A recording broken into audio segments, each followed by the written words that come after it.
Chase Rothman is the waiter at his wife's big celebration. What's next, Chase? Dishwasher of the month.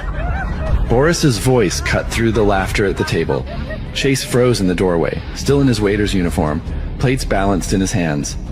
Across the table, Celia sat glowing between her colleagues, smiling, until she saw him. Her smile vanished. Only if Celia knew who her husband really was, she'd be terrified and proud at the same time. I want to see what kind of room you've reserved. Did you get the... Boris sneered, obviously thinking the same as Melissa. Why don't we just forget about it? Celia frowned. She wasn't sure if Chase was being serious or not. If this was a prank, then it would seriously embarrass her. Why did this guy cause so much trouble with everybody? Melissa, however, pulled Celia upstairs.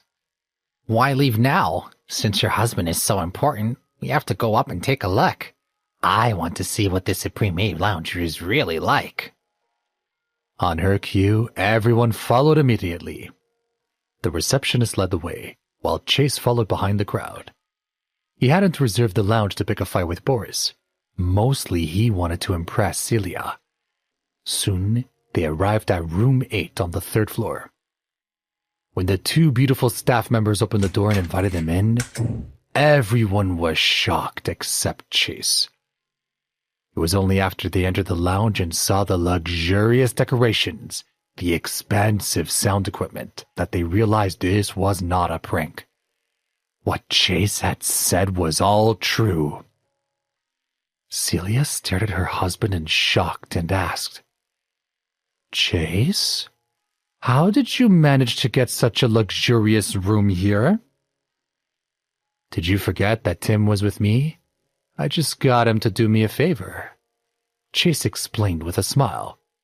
When Celia heard this, she nodded in understanding.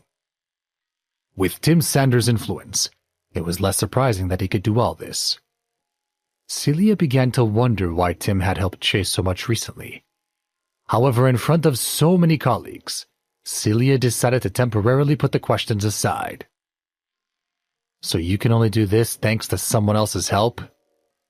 Boris's face had been red with embarrassment, but after hearing this, he immediately snorted disapprovingly. Chase shrugged indifferently. It's better than letting some people down, isn't it? Hearing this, Boris and Melissa looked at each other awkwardly. Seeing this, Celia pulled Chase outside of the private lounge. Thank you for what you did, but can you stop rubbing it in their faces? Didn't you say you were about to leave? I never meant to cause trouble. I'll be leaving right now. Have fun. Call me if anything happens. Chase nodded and left without waiting for Celia to respond. Celia didn't know why, but she suddenly felt a pang in her heart as if she looked at Chase's retreating back. She felt like she'd done something wrong. As for everyone else in the group, they weren't complaining about the lounge, whoever had reserved it. Nobody gave Chase a second look as they enjoyed themselves to their heart's content. Of course, because their lounge had been reserved by Chase, Boris and Melissa couldn't fully enjoy themselves. Celia was also preoccupied, lost in thought throughout the evening. After leaving the clubhouse, Chase had originally planned to take a taxi back to the hospital, but seeing that there was a rental bike on the sidewalk, he decided to get a little exercise. Halfway there, Chase's phone suddenly chirped with a text message. With one hand on the handlebars, he took out his phone to check its message and saw that it was from Celia. Sorry, I've been stressed out these past few days, so my attitude towards you might have been a bit much. I don't want to keep butting heads like this. I hope you can forgive me. Thank you for what you did today.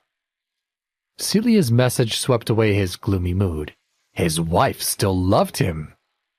At this moment, Chase felt the urge to laugh out loud. The anger and resentment he felt earlier was instantly replaced by joy and gratitude.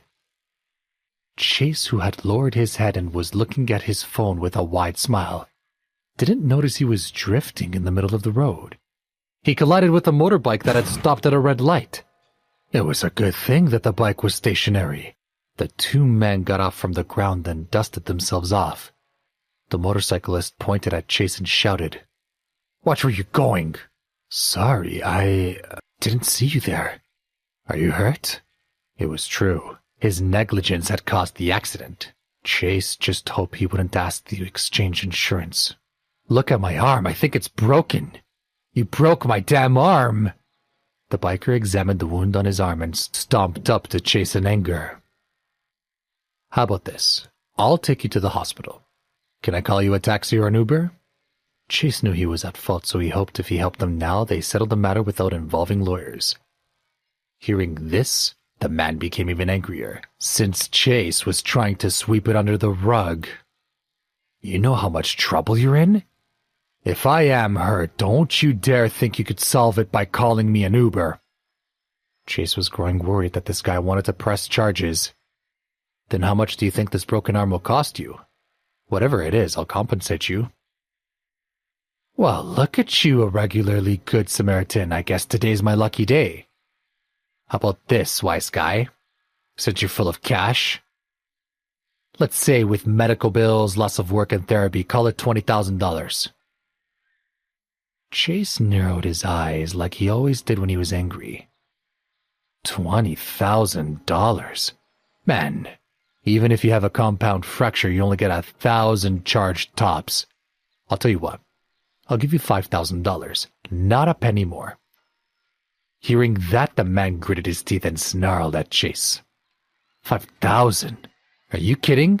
If you don't have $20,000 in cash right now, then don't even think about working something out. I'll call the police and say you tried to rob me. $5,000's what I got. You could take it or you could leave it. Chase picked up his bike. What are you gonna do? Ride me with a broken arm? I've got friends nearby. The motorcyclist fished out his cell phone and began to dial aggressively. Oh, now you're threatening to hurt me?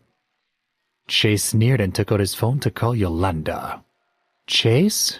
Sorry, I meant Mr. Rothman. Why are you calling me so late?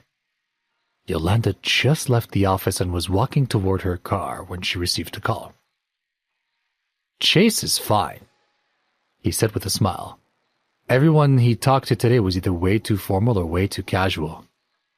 Hearing that, Yolanda Weston forced a smile and said, If you say so, you're the big boss now. You need something from me, right? Chase briefly explained the situation to her and told her to send over someone to help. Let me get this straight. You hit someone with your bike, he's threatening to start a fight, and you want to send our office team to back you up? They've all gone home, though. But I guess our company's delivery contractors are still in the warehouse.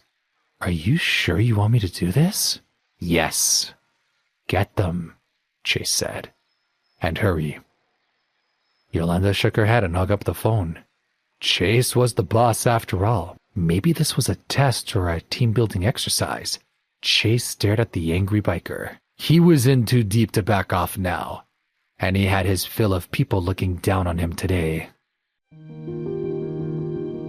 Please subscribe to the Pocket FM YouTube channel and press the bell icon for instant notification. Check out our channel for more such exciting shows.